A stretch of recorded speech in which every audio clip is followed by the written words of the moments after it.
morning.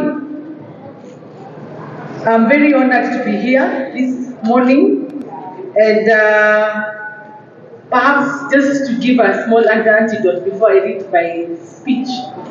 I recall when we embarked on this journey of data protection, I was telling the county commissioner, COVID was a blessing and also a curse at the same time. For us at data protection, we took advantage of the long hours of COVID to mobilize people to help us get a regulation.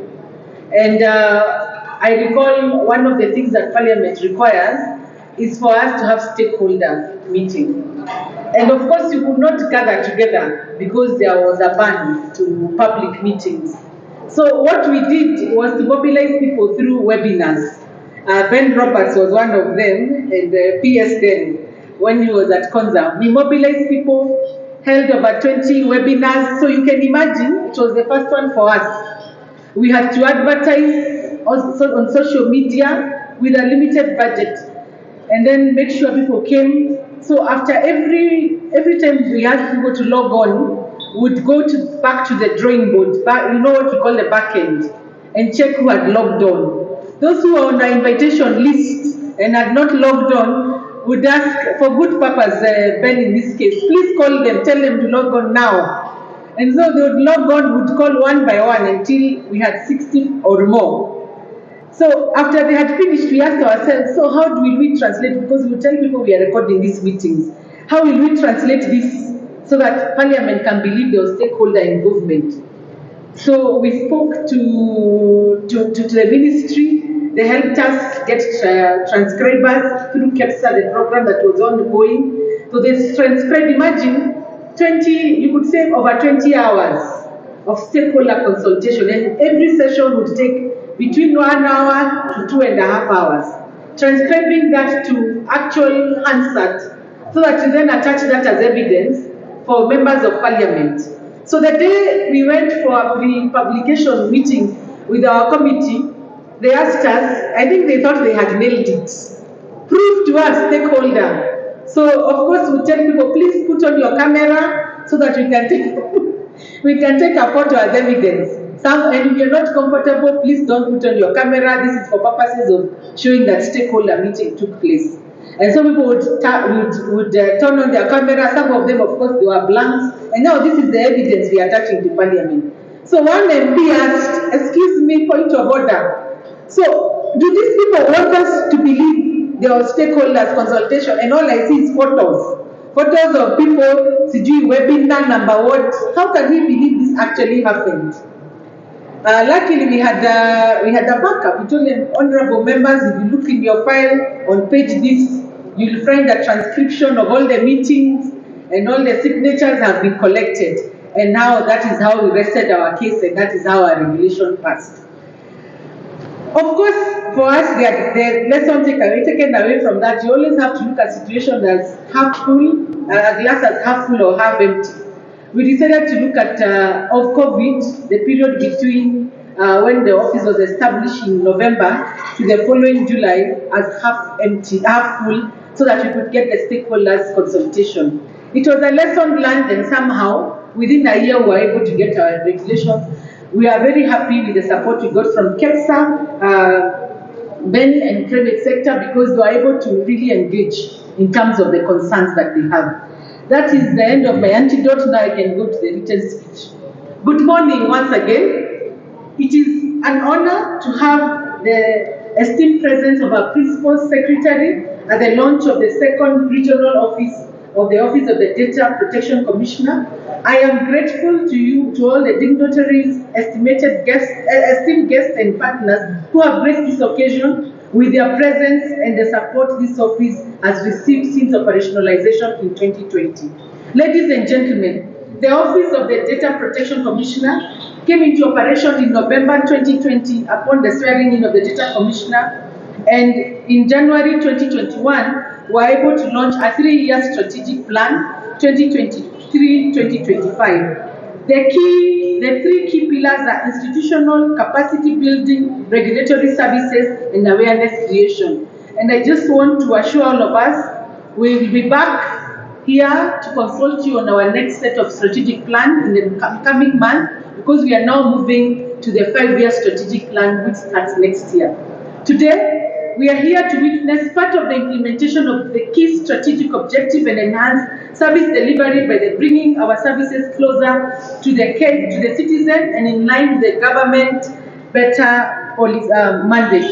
And the key strategic objective on empowering the citizen through public awareness and capacity building on data protection.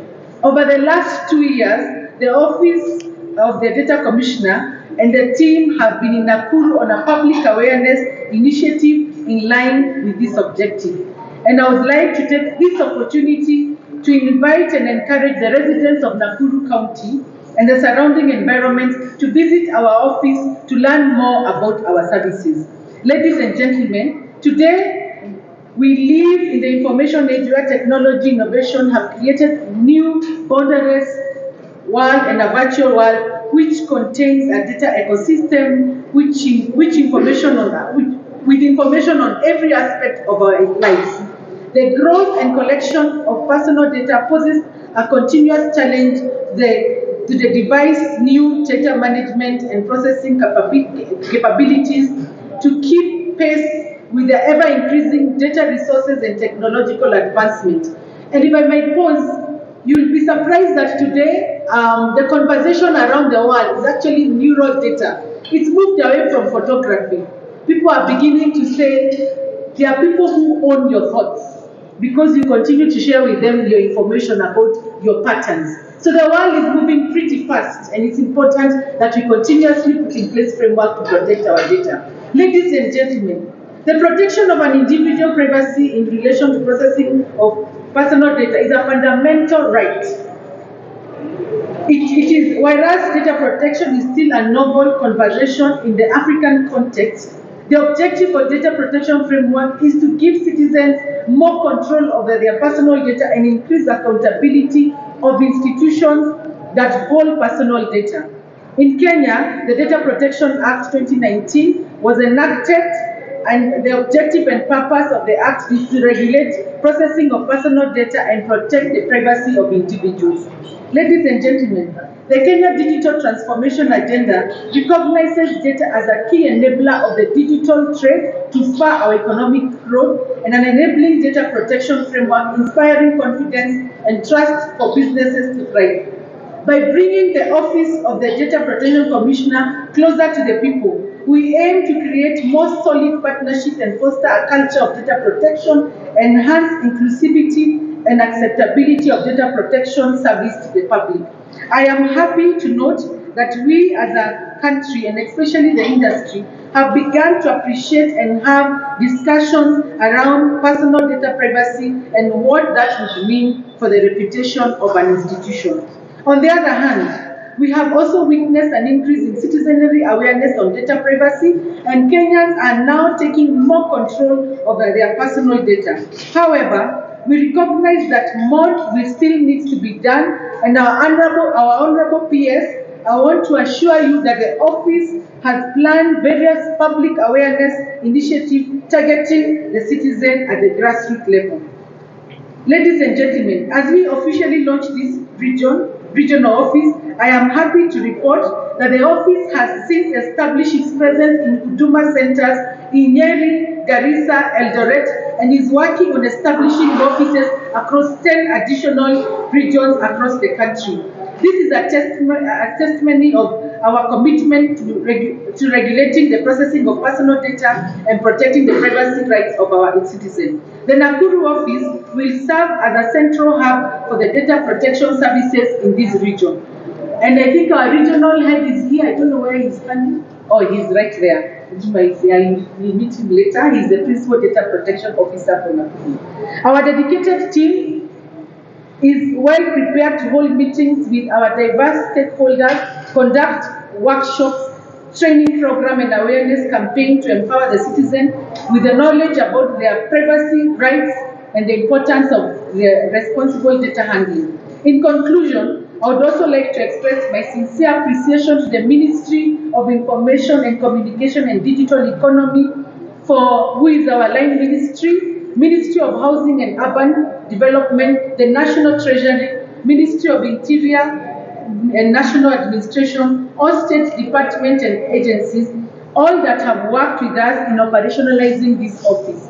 Our partnership, stakeholders and dedicated team of ODPC who are unwavering commitment and hard work have led us to yet another milestone.